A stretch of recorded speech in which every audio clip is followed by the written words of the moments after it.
very excited to welcome Diane Boyd.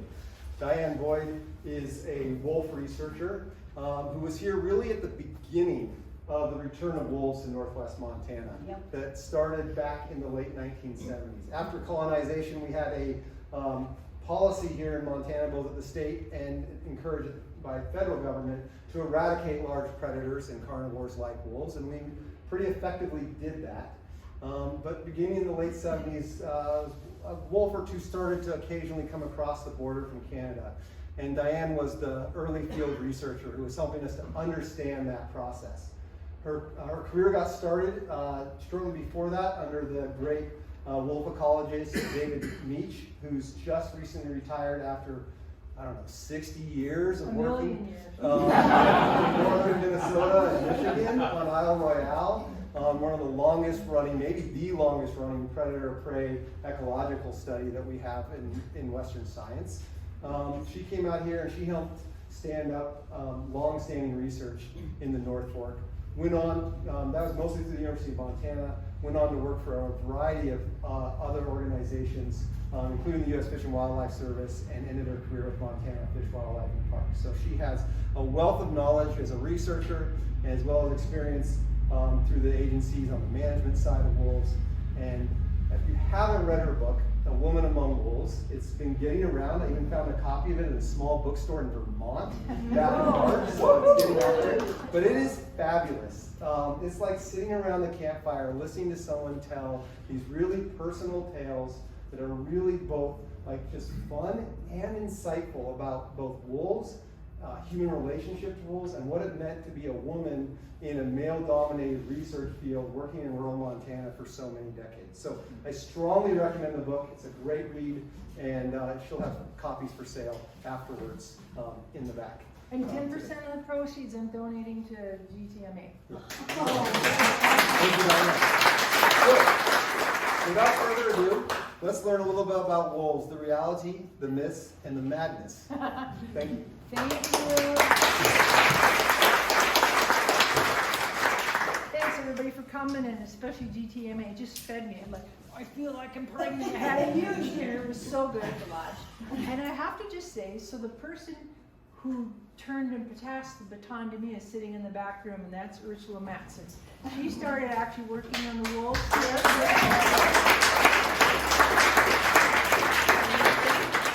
While I was still in Minnesota, she was working Fog Ream, and she and other volunteers were out looking for wolves on the East Front and other places. So hats off to Ursula. So I saw in the publication it was just kind of a generic wolf talk, but there's been so much going on with wolves in the last year. So this is a new talk. Probably a lot of you have heard my kind of typical talk. This is a little different. So tonight we're going to do some exploration. We'll have wolf biology and science. But I'm going to start out kind of, I've always wondered, how did we get from this, like wolves killing babies in Russia, to that?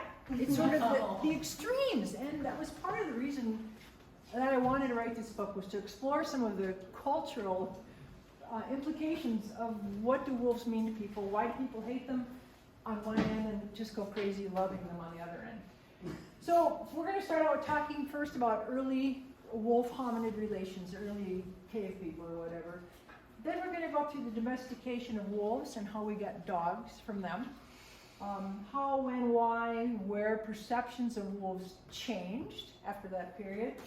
Status of wolves now and in the West. We'll get back and we're going to be going from 30, 50,000 years ago to present time, and managing wolf populations now. I had the science of managing wolf populations, but it's not science. It's sociopolitics of managing wolves. And then we're going to talk a little bit about the book. So I actually was over visiting my brother in France, and we went into a museum by a really famous cave dwelling that had lots of artifacts of ancient peoples from like 300,000 years ago. And they had this amazing diorama in the museum, and I thought, I'm going to take a picture of this diorama because I'm going to use it someday. And here we are. So certainly early hominids had relationships with wolves, no doubt. Did wolves kill, people, early people? Sure. Did people kill wolves? Sure. Did wolves and people compete? Absolutely. They were both living a hard scrabble life life short and brutal. Then this other one, did wolves and people cooperate? That's maybe.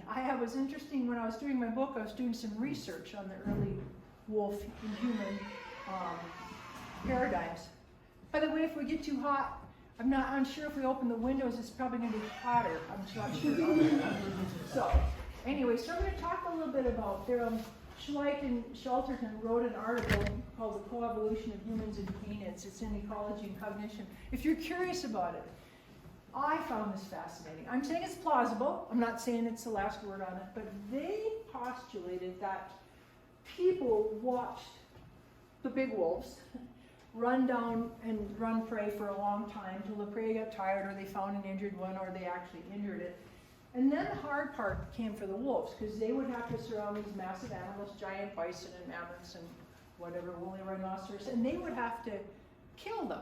So as soon as that changes from the chase to having to kill the animal, the wolves risk being killed themselves.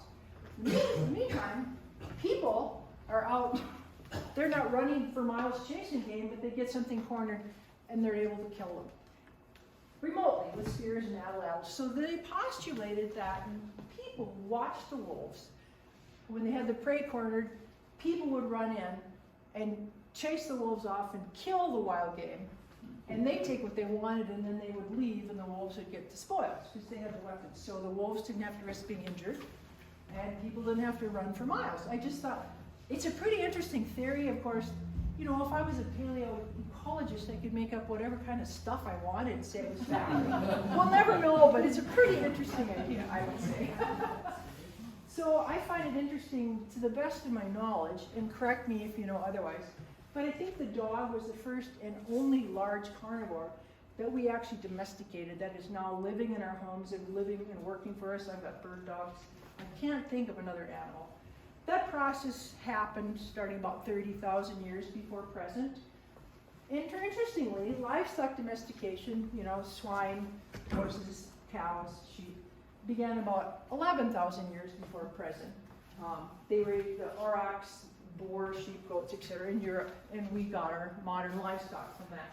So we had domesticated dogs from wolves starting about 20,000 years before we began domesticating livestock. So my belief is that the wolf-human relationship changed when we became agrarian and we began having livestock that we were protecting and we wanted to keep for ourselves, and they were kind of brainless and powerless unlike their wild ancestors.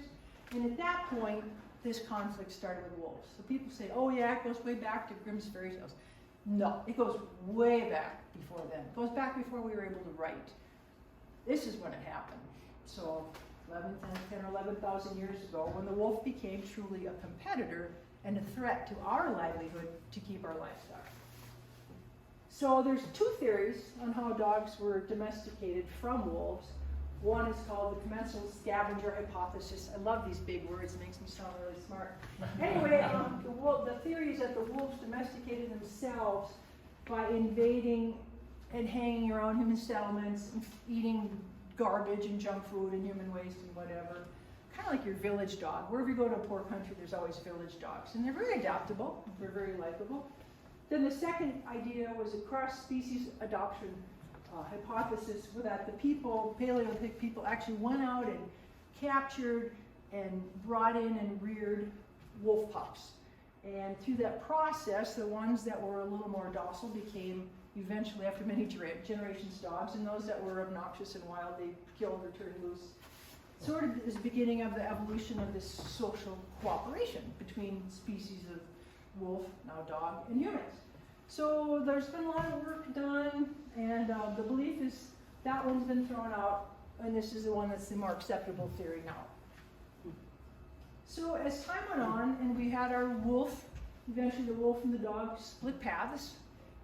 We got all kinds of dogs. Many different breeds of dogs act and look more like wolves, but most of them are, you know, laying by our fireplace or sleeping on our beds now. So, you know.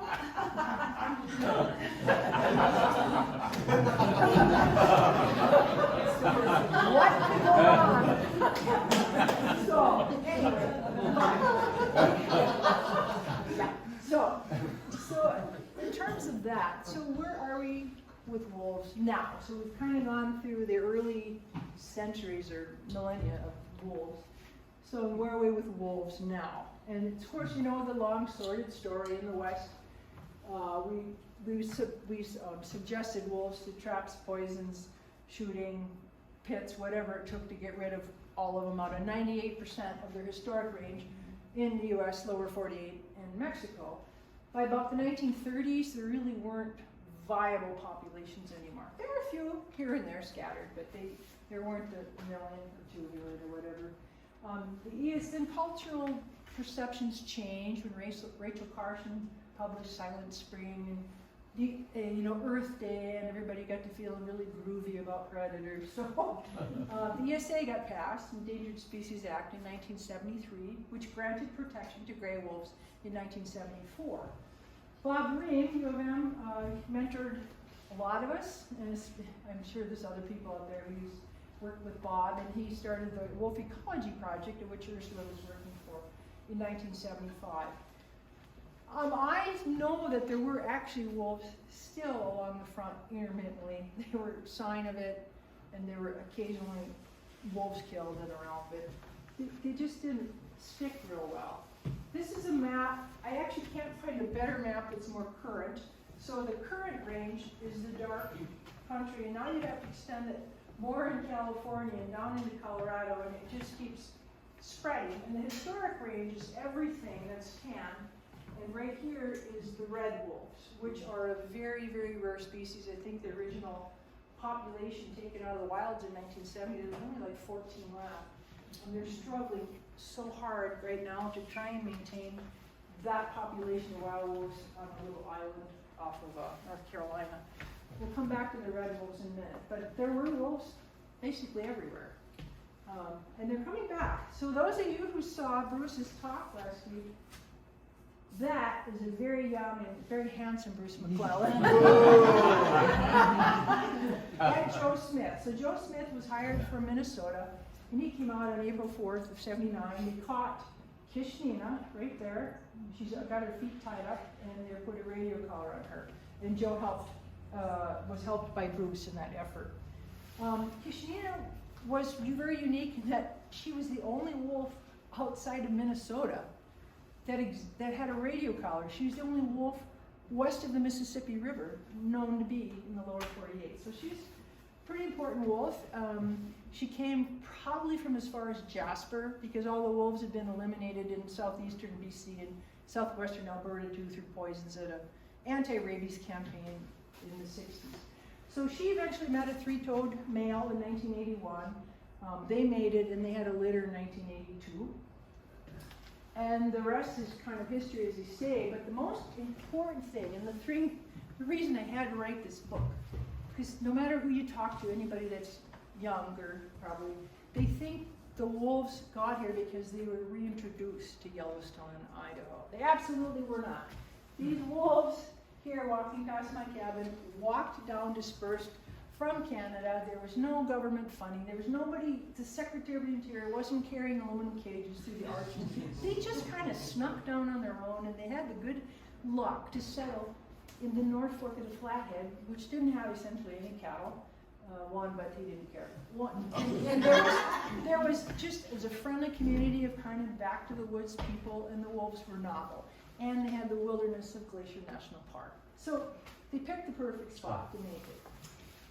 This is a few years later, the Magic Pack in 1987, and by 87 we had 3 packs we were studying. More wolves kept coming, and pretty soon, oh my God, there was just wolves expanding to the 9 Mile, and they were really doing well on their own with nobody helping them.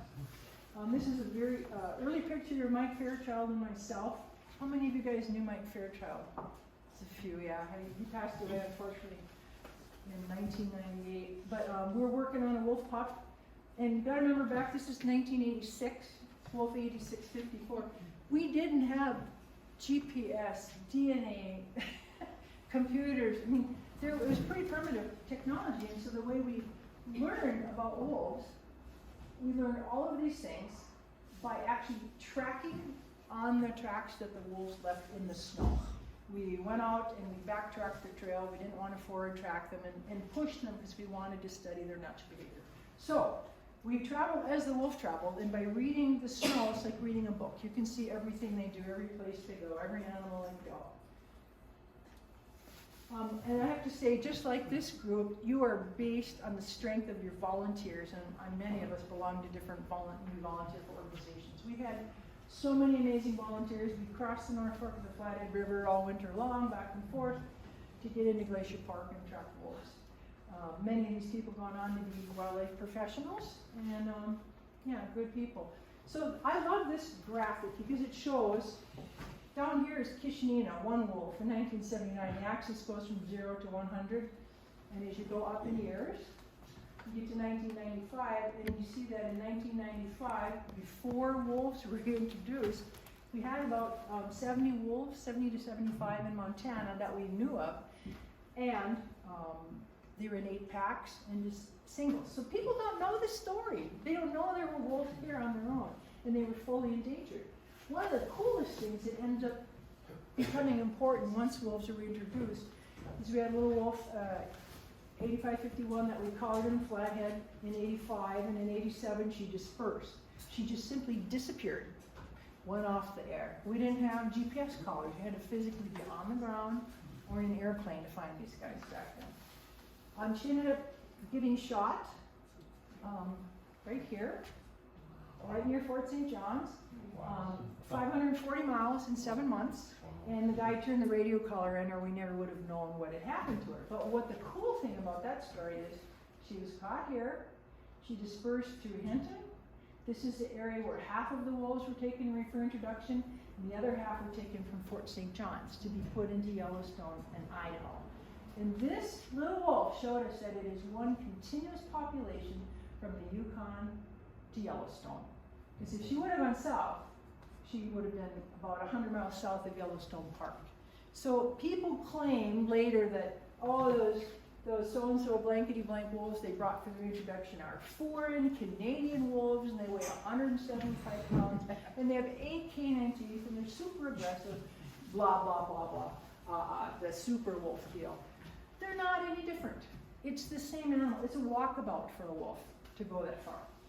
So that was pretty fortuitous, and since we've got now the advantage of GPS collars, we've seen lots of movements like this now. It's not so shocking. So when they were first introduced, or when they first recovered, they were all fully endangered, and then eventually they put wolves into Yellowstone in central Idaho, and they're called non-essential experimental wolves. Those wolves have reduced protection level so that they could be reintroduced, and they were no longer fully endangered. They could be managed and manipulated. So that is a disadvantage of reintroducing wolves. So the advantage, the biggest advantage, is they got them really fast.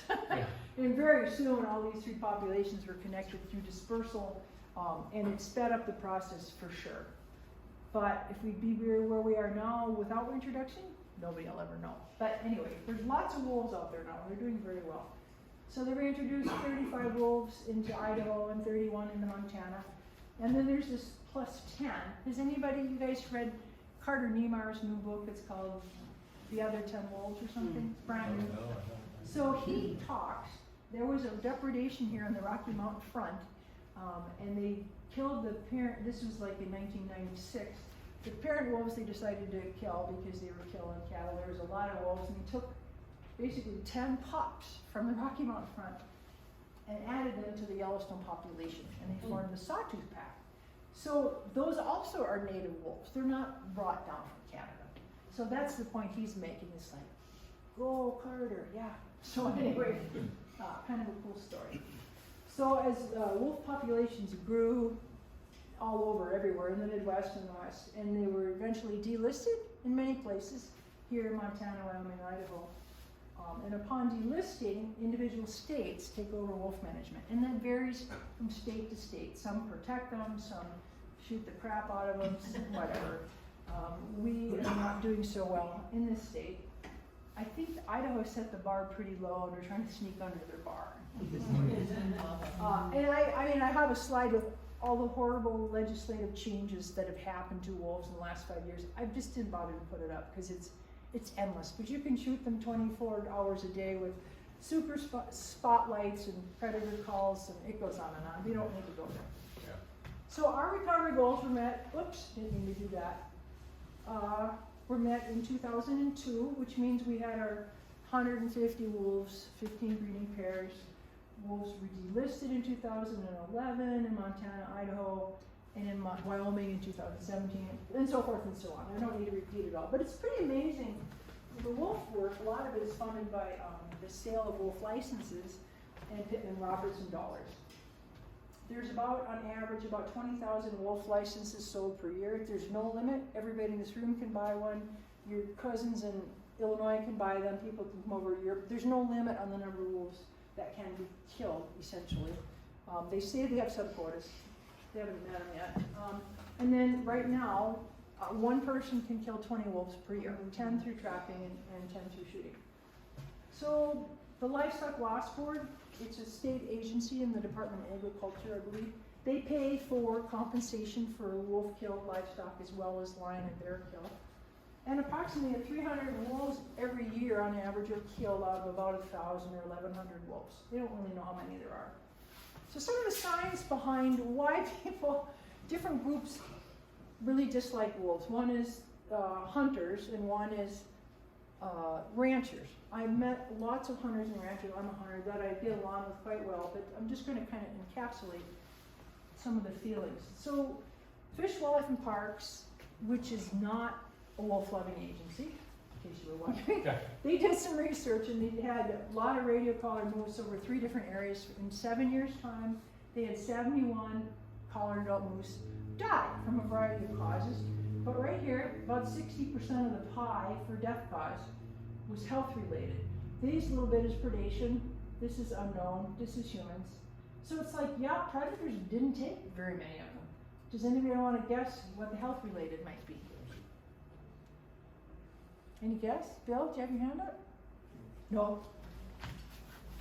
Ticks and carotid artery worms. So because of climate change, our winters are getting warmer and there's not enough cold enough temperatures to kill off some of these predators or their eggs. So they are doing better now. So this is a perfectly healthy moose, although it could have a carotid artery blocking its heart, and who knows. This is a really badly infested moose. It's gonna die from ticks. It doesn't have any hair anymore. Yeah, so the biggest killer of moose is ticks. In Minnesota has found the same thing. Pretty interesting.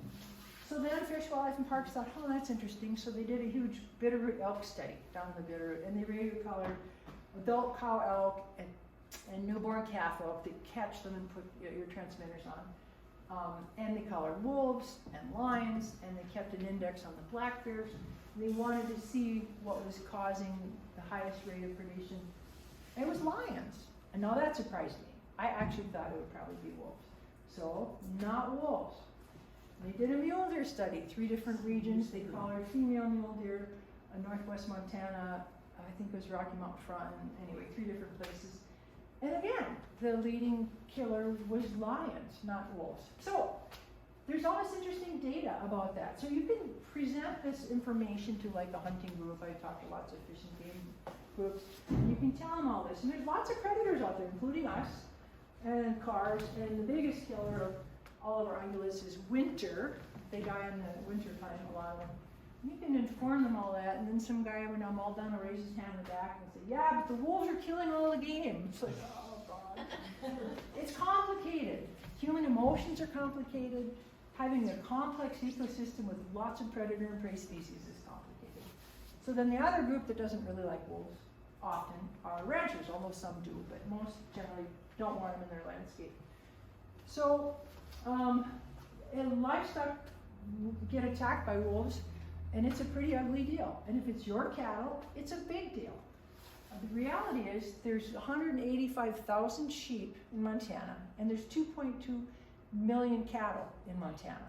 There's not very many depredations, so it's a small percentage of the population, but if it's your ranch, it's very significant. So here's the chart on the different causes. Again, Montana livestock loss payments. The top gold bar, they pay the most for depredations by grizzly bears, Second most is wolves, and last year it was 26 animals, last year confirmed, and mountain lions is third. So here, 26 confirmed wolf mortalities. You don't find them all because when they kill something, a lot of times they eat it all. There's not any remains. But let's say it's 10 times that.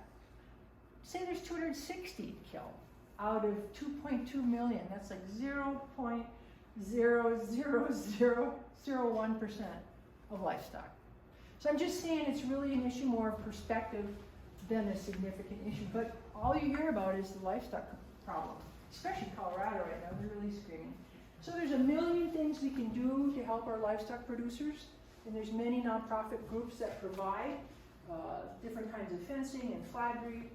This one is really cool. If you want to have some fun, Google AI drones, wolves, livestock, Oregon, and you'll see some amazing videos. I didn't want to put it on and take the time, but they're using drones to follow livestock herds with the infrared, it's black and white infrared sensors, and you can see the wolves chasing and biting cattle, and then the drones go over there, get closer and closer, and all of a sudden the wolves break off their attack and they start to look around and they run because they have human voices on the drones that are yelling at the wolves. Yeah. They found the human presence, the yelling, is more effective than playing tape recordings of helicopters or semi-automatic weapons. Wow. It's really cool stuff. And again, at a different talk, I could show you many. You just Google it because it's pretty fun to see. But there's all kinds of new things coming up. Now, is this very practical when a drone costs $10,000 to $20,000 and you have to have somebody to manage it?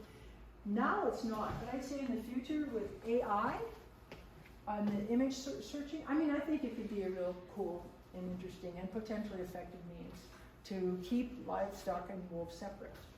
So the wolf harvest, this is the general graph from, whoops, didn't mean to do that, that's okay.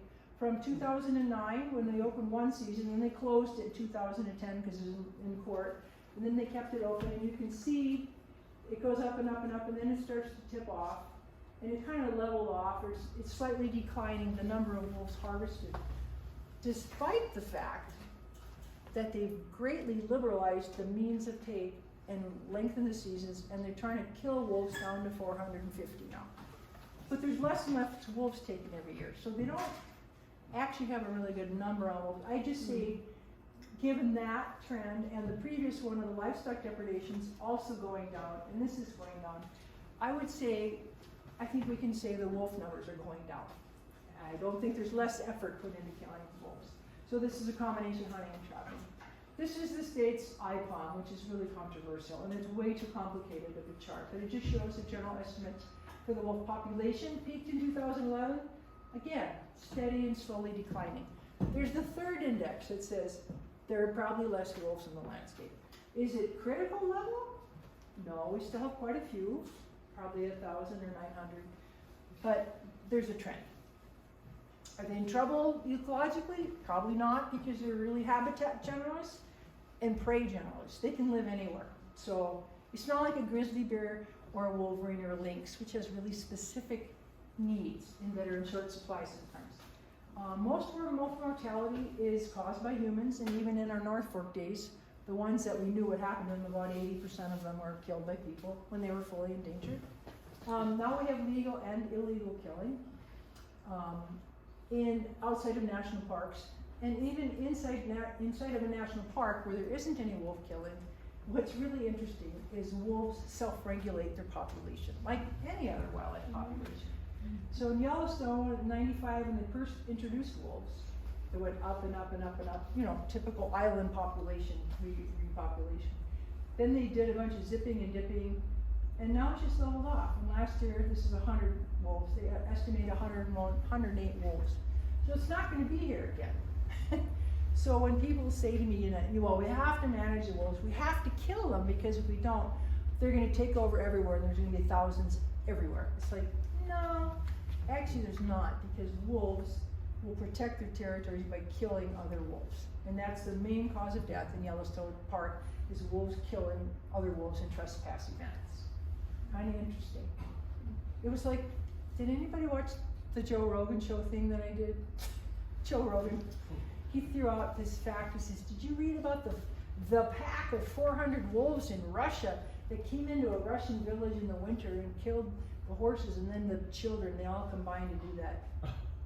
And I paused, this was live, I said, no, I didn't hear about that actually. Anyway, we went from there and then I said the science would show that when resources are stretched, he said they did it because they were starving, that wolves even more emphatically kill trespassers. And they will defend their territory, so we kind of debunked that. Anyway, at least in my mind. Yeah. So I had a hard time trying to find a current map of distribution because they're expanding so fast. But basically it's through here. Now we got 25 wolves in Colorado. They're breeding, they got packs. Mostly due to reintroduction, although they were getting there on their own first. It's kind of the story of Montana. Right now in California, this shows 3 packs. There's actually 10 packs right now. Since 2023, it's tripled. Yeah, so the wolves are doing quite well. And actually there was one wolf, I was just reading about a Mexican wolf that had gone up and gotten north of I-40 and it looked like it was going to head up towards Colorado and then it was killed. So, under investigation. So when you think about back to 1979, when Ursula passed off the economy, like I was saying, in the North Fork, we had one wolf in Montana. There were no others. In Minnesota, there's about 1,000 wolves. When I left Minnesota to move here in '79, there was about 25 in Isle Royal, and there was maybe 4 or 5 in Wisconsin, and that was it. So, you know, wolves are doing really well. And I actually cannot think of a more successful endangered species recovery. And yet, everybody's still fighting about it. Oh, we need to keep them listed forever. Oh, we need to kill them all off. It's kind of a crazy story.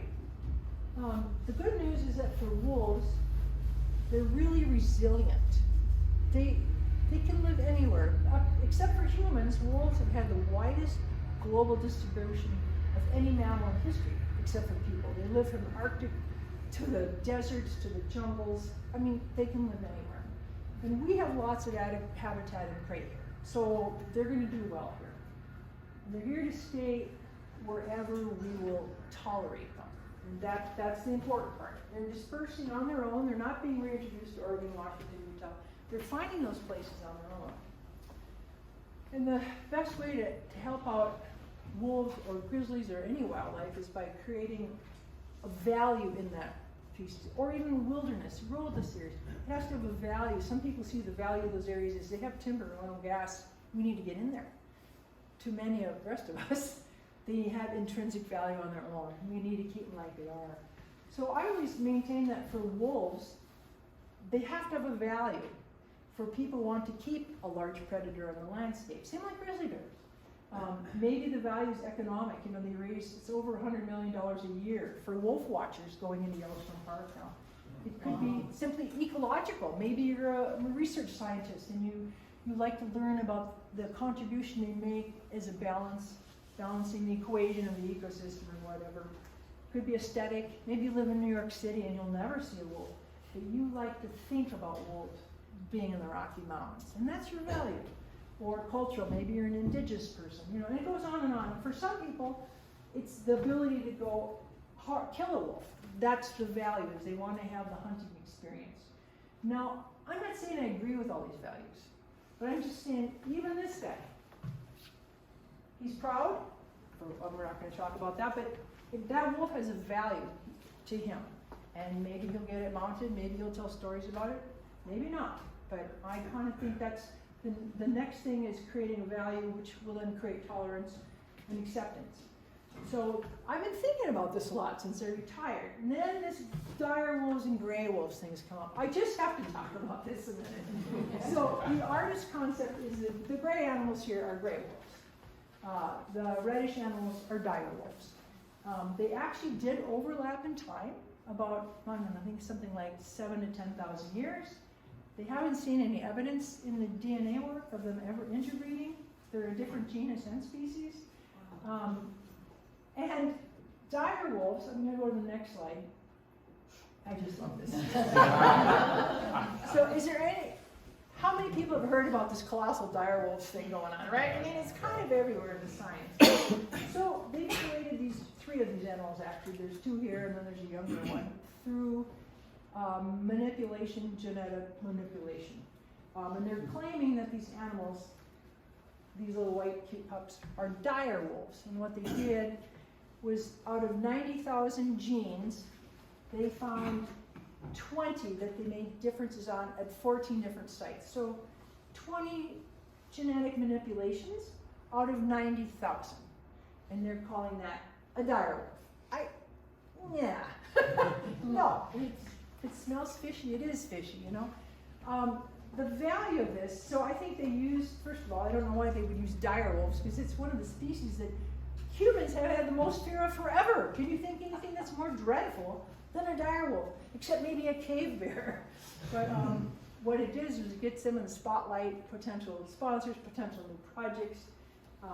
It's really a lot of hoopla. However, the technology is very valid, and they could use the same technology to do some other conservation work. So this little dire wolf made the cover of Time magazine. Was it really de-extincted? You know, they took these little, they didn't have genetic material. They manipulated the AGCT bonds. They manipulated the locus. So, are they dire wolves? I say no. So some of the interesting things about it, and we're not going to go through all of it, but dire wolves lived in warm tropical habitats.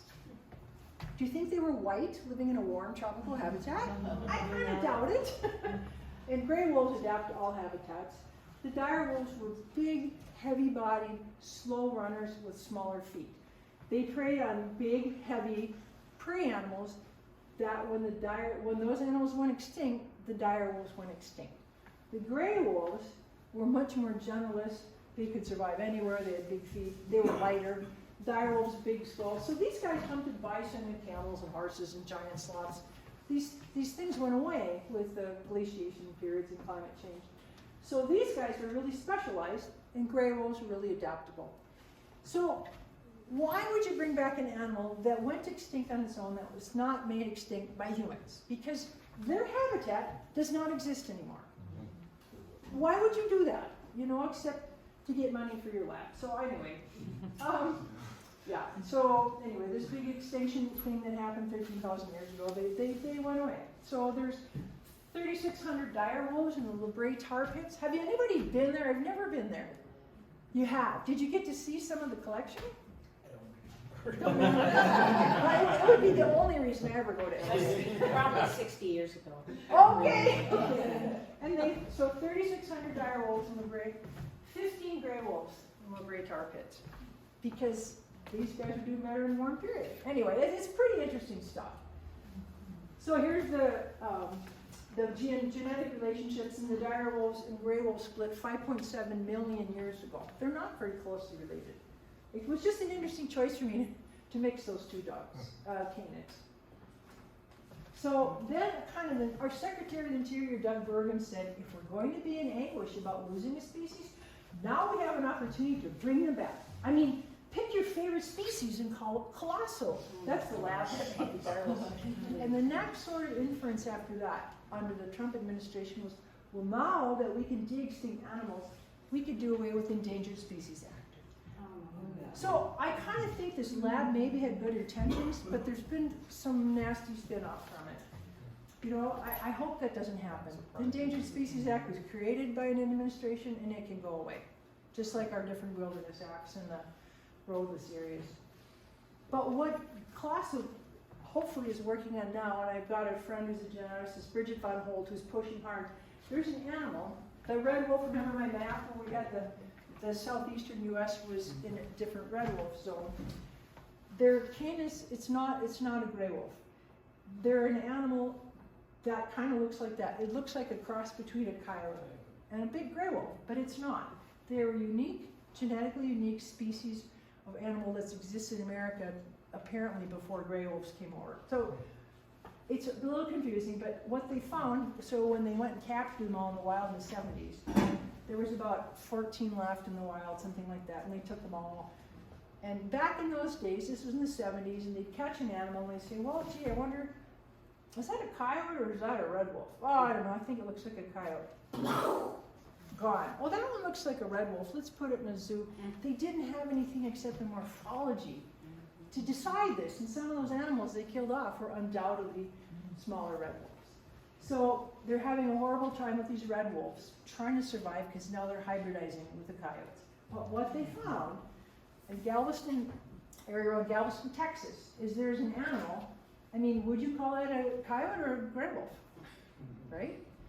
It's a red wolf, and these red wolves that they found on the coast of Texas, which the red wolves used to go all the way from Texas, Louisiana, Georgia to Florida, they have red wolf DNA.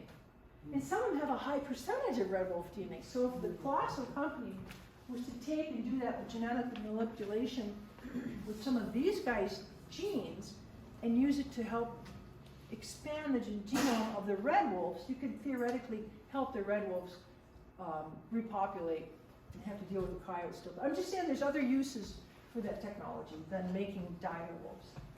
So I'm concerned with the present administration's view on the ability to de-extinct things.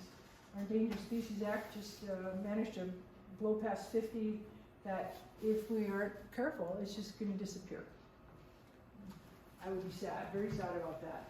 So I kind of, since I retired and now I'm not handcuffed, I can think freely, and I've been really concerned that I really strongly believe that the attitudes about wolves have gotten much worse since my early days in the 70s. And I love this one. You've been warned, not responsible for injury or death. Oh my God, really? It's like the guys on the Russian game shooting all the wolves. And so I started thinking, well, what can I do about this? You know, then I'm retired, I have some information, and I found the biggest challenges in wolf conservation, two things. It's not science. It's to replace misinformation with science and using the language that's accessible for everybody. And I think that's more important because most people who do research, it gets published in academic journals. And the general public doesn't get to see what happens. So that was part of the reason for doing my book. So we're going to go a little bit here, some fun statistics that I have in my book. So attacks on humans. Every year, 4 million people are bitten by dogs globally, and about 30,000 people die from it. 40 deaths in the US every year from dogs. Past 100 years, mountain lions resulted in 27 fatalities. Wild wolves, 2 people killed in North America in the last 100 years, have been 41 attacks. Many of those were rabid, but it's very small. 25 people killed by black bears and so forth. Grizzly bears, 35 people. Past 20 years, that's like 1.5 people a year. And annually, cows kill people, 20 people a year in the US. Who would have thought, right? And the one that I really like, lightning kills 30 people, but most importantly, vending machines kill 2 people a year, and they try to cheat the vending machine and the tips are on them, they die. So I was just trying to put in perspective about wolves, right? 2 people killed in 100 years. And yet, people don't stop using vending machines. People aren't really that terrified of bears. I mean, there's not the hatred. They might be a little afraid and carry bear spray, but they don't hate bears. People hate wolves. I just can't make sense of it. So anyway, all that's going around in my mind when I retired. And so I decided, well, I'm going to write a book. That's my old cabin in Moose City right there. It was washed down the river in 1995 in a flood. But here's wolf tracks going right by my cabin and my ski tracks along it. They came in at night when I was sleeping, of course. But I'm really motivated to write because when I started doing the wolf work, there was 1 wolf. And now in the West, we have like 3,000 wolves. It's just such a happy story. You hear all these dire things, oh, sorry, no pun intended, all these bad things about wolves, but this really a happy, good story. And also I wanted to be objective and not preachy, and just to write it in a language that anybody you see in the grocery store could pick it up and read it. You know, whether you like wolves or hated wolves or didn't care and just wanted an adventure story, it's a fun read. And then throughout it, I'm weaving the science through the stories. So you're being spoon-fed science without knowing. And I worked with Greystone Books, who were great to work with. So I just had to say, over all my career years, I've been so blessed, and I've so enjoyed these magnificent carnivores, and I thought, okay, time to do a tell-all book. So this is a story, this is when, in a chapter I have called Bass Creek to Spotted Bear, where these wolves were transplanted, and we ended up putting him into Spotted Bear. It's a long story, you have to read it in the book, but that was done in the like 1990s, late 1990s. And in 2016, when I was working for Fish, Wildlife and Parks, I was down in the Spotted Bear area, and I was trying to catch and collar wolves, and I caught this enormous male. I'm quite sure it was the alpha male. He was very big, in the middle of summer, had very large testicles, and they normally don't except during breeding season. And he caught my trap, and he ran down the road and disappeared, and I ended up tracking him, and he had hidden himself inside of a big culvert. So I have a wolf that's backed into a culvert facing me with 8 feet of chain, free. So I had to drug him. It was a little dramatic, but it all came fine. And this is me getting him out. Yeah. I did. Ooh, the trap's on his foot. He's drugged, I think. I'm checking his teeth after I pulled him out. It's like, oh gee, I wonder if he could still bite me. So I check his teeth. It's like, duh, right there. So he's drugged.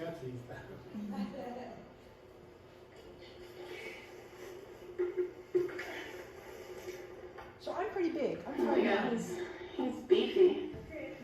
So I just thought these animals are so fascinating to me. Good, bad, ugly, whatever. They deserve a place in the landscape. And it's not going to be in Des Moines, Iowa. But certainly we've got places where they can be. And also in the story, the book's got lots of just crazy adventure stories. People should have died and didn't. And all the great people that research know these kind of stories. But I'm enjoying a peanut butter and jelly sandwich in the middle of a blizzard while we're out tracking wolves. And so it was the storytelling that I really enjoyed writing, and weaving the science into the story. And the bottom line on all that is, I love what Dave Meach said about wolves, and that the wolf is neither devil nor saint, except in the eyes of the viewer.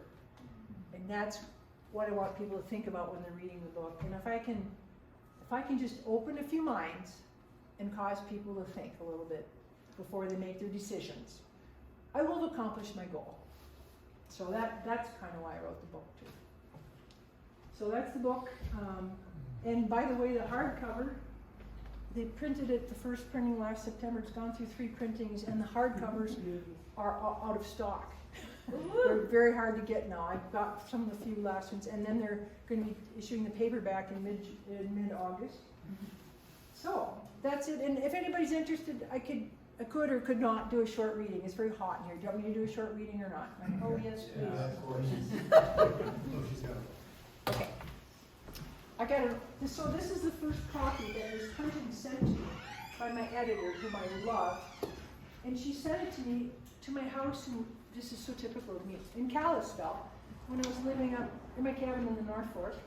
And I got a little notice on email via Starlink that they delivered the book, and they had a picture of it sitting on my sidewalk in front of my house in Kalispell. I was like, oh my God, it's been raining for 2 days. And I went home and the book was all stained and warped. And I thought, I so love it. It's just me.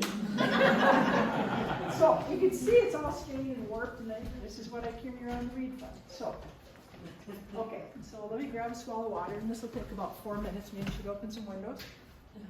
They don't open. Okay, good enough. Okay. June 20th, 1995 was a cold, rainy, miserable day as Wendy Arjo, my PhD colleague, her volunteer Caitlin, and I checked wolf traps up Teepee Lake Road, that's up the North Fork. The 3 of us walked a mile behind a locked Forest Service gate with our capture equipment and found a drenched, skinny wolf jumping around in my trap. I walked up to the wolf with my jab stick, and as she tried to get away, I gave her a quick poke in the rump with a syringe to tranquilize her. She went down quickly, and we fitted her with a radio collar and began processing her in the cold downpour. However, her initial temperature was on the low side for an excited, agitated wolf. She was drenched, shivering, and a candidate for hypothermia. Within 5 minutes of being tranquilized, her rectal temperature had dropped another degree.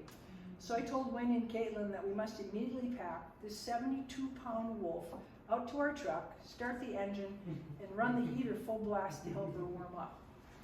Temperature, pulse, and respiration rates are critical in monitoring the status of a sedated animal. The trend, going up or going down, was more telling than a single reading. Her temperature was declining rapidly. Caitlin packed up the tarp and capture equipment while Wendy and I did our best to carry off this 6-foot-long, soggy sack of potatoes in as humane a manner as possible. We made frequent stops to rest and swap positions. By the time we got to the pickup, the wolf's temperature had dropped another degree.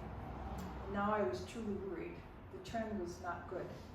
Chili Wolf 9588 had a beautiful black coat, and her eyes, instead of being golden yellow, the usual color for wolves, were a striking pale blue, so we named her Ice. The three of us had completely filled the front seat of the truck, when we had driven out to check our traps earlier that morning. Now we needed to make room for Ice, and there was no back seat. I asked Caitlin to please wait outside the truck in the rain at my driver's side window so we could all see each other. My plan was to have Wendy and I sit on the front seat with the shivering wolf on our laps so she could absorb heat from our thighs, all while having the heater going full blast. Then when the wolf's temperature had come up closer to normal of about 100 degrees Fahrenheit and was continuing to rise, I would give Caitlin the thumbs up. She would open the driver's door from the outside so we could let the wolf out. Sounds simple, right? We loaded the drug wolf onto the front seat. Wendy and I crawled underneath her soaked black body and turned the heater up to the maximum. We managed to finish our processing and get a radio collar on her in the cramped quarters. The interior of the truck was now pretty much a stinky steam bath. We had stripped off our wet rain gear, and a dense fog was now covering the insides of the windows, but Ice's temperature kept dropping. Let's take off our shirts and press our upper bodies across Ice to totally wrap her with our body heat, I said. So we sat there in our sports bras, hugging this unresponsive wolf, sprawled across our laps. We didn't say a word so as not to wake the wolf.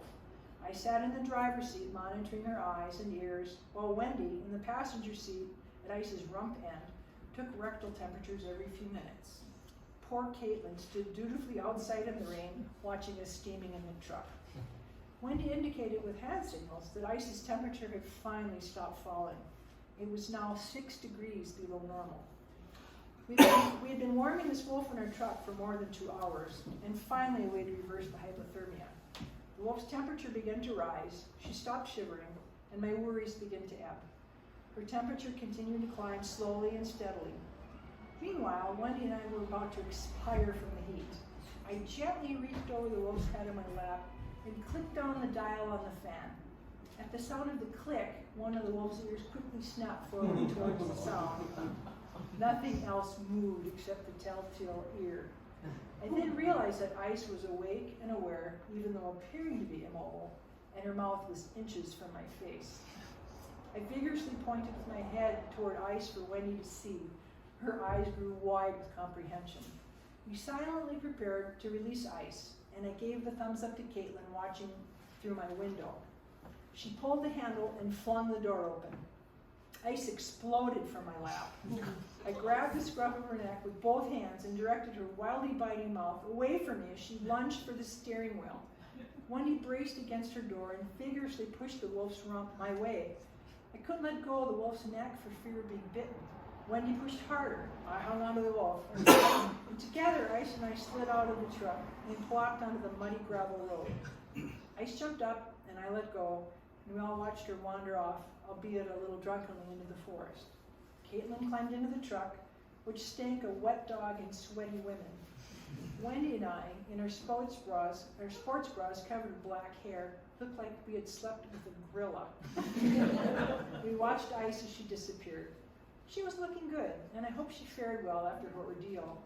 When we lost sight of her, Wendy and I got all our rain gear back on, and the three of us then giddily headed out to check the rest of our traps.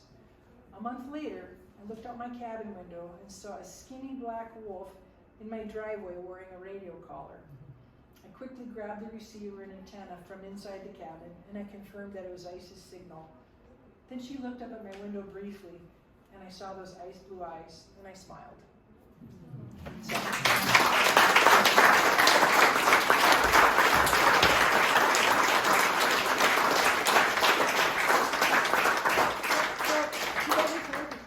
glad to answer. Diane, thank you so much. Yes, absolutely, we have some time for questions. So, anyone have any questions for Diane? I'll just let you pull them up. If we're not dying from heat like ice, yes. I got a question or comment for you, Diane. Yeah. If you recall, you gave a talk up at Summit during the fall gathering Yes. quite a few years back. Yes, it's where I got one of these t-shirts in green, yes. Yeah, we were in that tent type of thing outside. Yeah, And I asked you about red wolves. yeah, And the best that I can remember, you told us, no, those aren't red bulls, they're some kind of hybrid species, and they just aren't. You recall that? I don't, but if I did say that, that's because that's what the science said back then. But that's been at least 10 years, and the genetic resolution has become better and better. And now they are definitely, you know what, the thing about science is when you're proving you're wrong, you say you're wrong and you learn new things and you move on. So if I said that, that's why. But the science now shows they are a unique species that are not gray wolves and they're not hybrids. Yes? I saw a documentary about koi wolves in the East Coast. Mhm. What do you know about them? So the question that you said you saw a documentary about koi wolves, what about them? Well, that's a question that I don't have a really great answer for because it's like the red wolf, the science keeps changing, but they look to be some kind of a hybrid of possibly wolves and coyotes and dogs. They play the role in the ecosystem of a small wolf or a large coyote. That's the size they are. They look like somewhere between a wolf and a coyote. Some of them have some dog. But I don't think anybody really knows that well. I am curious what the latest is. I'll have to look it up now. But I think we are witnessing evolution and process there because this animal, if it was a wolf living in the Northeast, it would be killed. And if it was a coyote, it wouldn't be able to successfully hunt deer. So this evolving hybrid, I believe it is a hybrid, is really successful and has found a new niche. So I think it's kind of cool to have it out there, whatever it is. Have you seen them? No, I haven't. Yeah. But I've heard that they're prevalent in suburban areas. Interesting. Well, those would be more likely coyotes. Well, they call them. This was Koi about wolves. koi wolves, and I don't know if they have the genetics. I Right. don't know. That was a while ago, probably Right. 15 years ago when I saw the documentary. I just thought you might know something about it. I don't. I wished I did. Matter of fact, I'm gonna have to start delving into it a little bit. Because I'm sure the science has changed on that too. Other question? Yeah. Where'd you find the sign that said the sign for the wolf? You've been warned. With the bullet holes in it? Yeah. I have seen a lot of signs in my time in the field, and that one I actually saw it on the internet. So I don't know where it was taken. My guess would be Idaho. Makes sense. But it was just so dramatic. Yeah. Yeah, probably Idaho. I have to come clean. I have to be honest. I'm from Minnesota. Any other questions? Gina? Yeah, since the population is increasing around here, are they still collaring wolves for research purposes?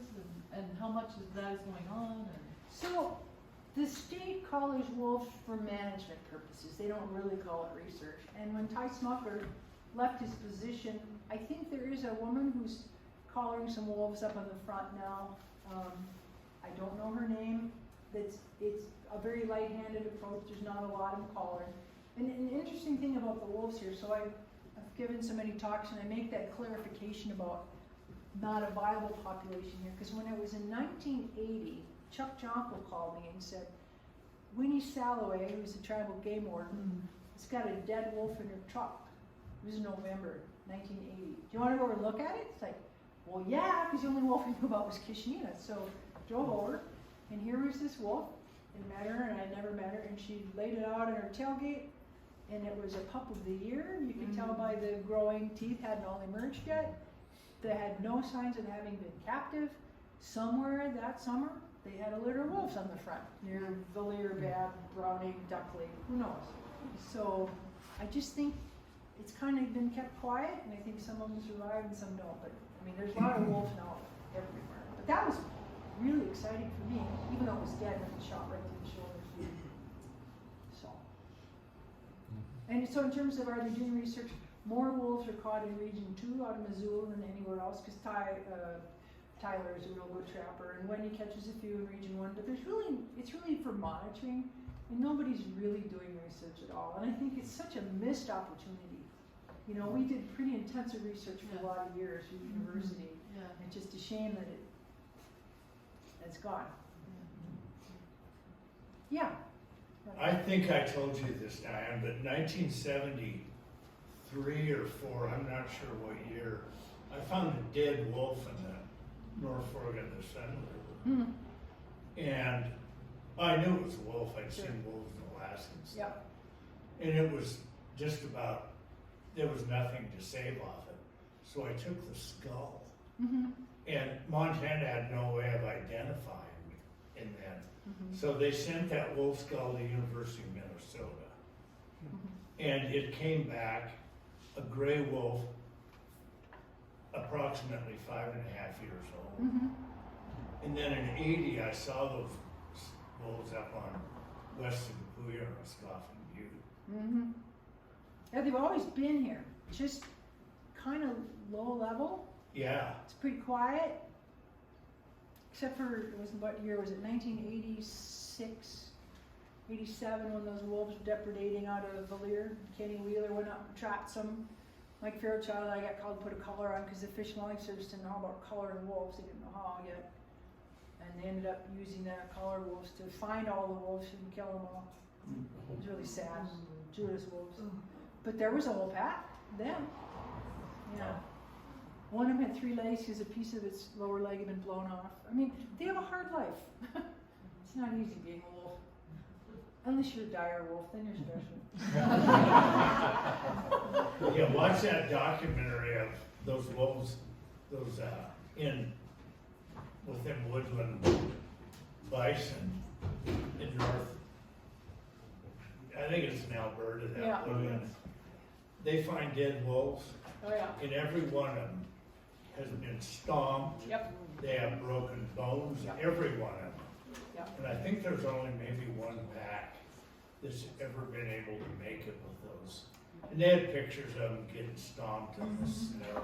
And some of It the, isn't easy being a wolf. it is not easy. Some of the wolves in Yellowstone, with the decline in the elk numbers, bison numbers have just replaced the biomass, and wolves are now learning how to kill bison. It's pretty dramatic. Let's see, we at least got time for a couple more questions, so. Well, I'm glad to buy sign books if you want to buy them. They're selling them on lot. So. well, I'm gonna take that dire wolf as a transition. Okay. I said this 2 years ago to Peter when at the summit meeting, or the annual meeting, the fall gathering. And so a lot of gray hairs in the room that came off that pulse of Earth Day, and Yep. which was not the Endangered Are Species you part Act. of these gray hairs? Not yours, Diane. Okay. What you have there, right? Okay. So, and to remember those days, Yeah. and of course some great advocates in the state, Max Baucus, Yep. talked about working across the aisle, and the Endangered Species Act, Clean Water Act, National Forest Management Act, those Yep. were all passed under Nixon, right? Those were bipartisan Nick- cooperative Yep. agreements that, so all those things. And Nixon banned 1080 poison on wolves and coyotes. Yeah, and got the interagency grizzly bear study team going. Yep. But one of the things that I asked Peter 2 years ago is so that this group doesn't become like the dire wolf. I mean, I don't see any young faces in here. Where's the pulse? Hey! Children. Where's the next pulse? Where are our pups and our cubs? Right. And are you having in your talks Yeah. and your events, are you having a sort of a grassroots response that we're just not seeing? Because at Bruce McCollum's talk, it was the same old group of us. And then the other thing too, Peter, is you had a wonderful NPR interview. And I would just ask that you put that as a permanent link for the Badger-Two medicine, or whatever you call it, Glacier-Two medicine. Yeah, and to get this out, because we are not going to survive these, what did you call the management is political, Socio-political. that is It's what's not gonna science. be the fruits and Yeah. the long-lasting impact of your efforts is gonna be how you impact there. Yeah. And so what are you seeing? Is there a Diane Boyd or 1,000 of them in the making that you're handing this off to? God, I would hope so. And what are the other efforts that can be done to include this so this great work doesn't go the way of the dire wolf, right? Well, that's part of the reason I wrote this book, so that a 15-year-old could pick it up, or a 12-year-old, or a 80-year-old. I mean, it's for anybody. And I have to tell you, I just taught a university class. I co-teach it every year. I've been doing it for 25 years with Gordon Lukart. And the young people, these are all mostly undergraduates, a couple of grad students, they are so inspiring to me. They're so fired up about stuff. They're not down in the mouth like, I got some friends like, oh my God, do you know what the Trump is? It's like, I don't want to hear about it. If you want to talk about something, I want to hear about something positive. And these kids are bright, they're the next generation, and they're curious. They don't know all this ugly history. For them it's new, and they're full of hope. And I mean, they're the kids who might figure out how to make the drone technology affordable with AI. It won't be us, you know? So I'm just saying, I have hope. Yeah, well, they're out there. Is there anything going on to actively link into that pulse? So I would just throw that out as a perpetual Good challenge idea. to the people who care. Good. I can answer that a little bit. I'm a member of an elders group, a conservation elders group in Montana, where a lot of us are ex people from the Montana Wilderness Association down in Wild, Montana. We had a meeting in Smokehouse Barn with some young folks that are in their early 30s.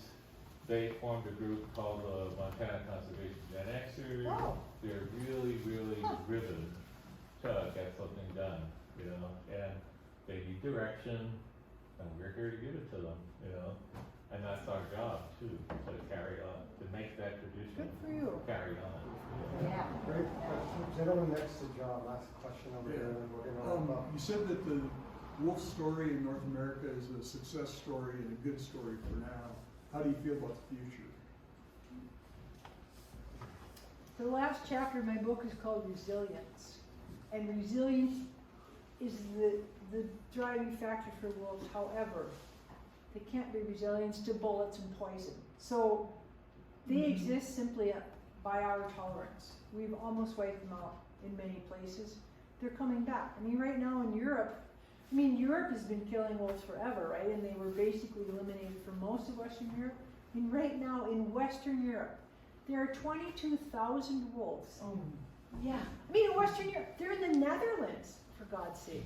What are they eating? Tulips. So, there's hope. And that's simply because they've been protected, and now they just voted to remove some of those protections so people can kill off wolves if they're causing problems, which is part of having them on the landscape. I'm sorry, it just is. But they're really resilient, so I think long after we're gone, there'll be wolves here. There's so much wild places, and they don't need wilderness. They'll live here in town if we tolerate it, but they need a place where they simply aren't access to kill them off. Let's go ahead and give a big round of applause.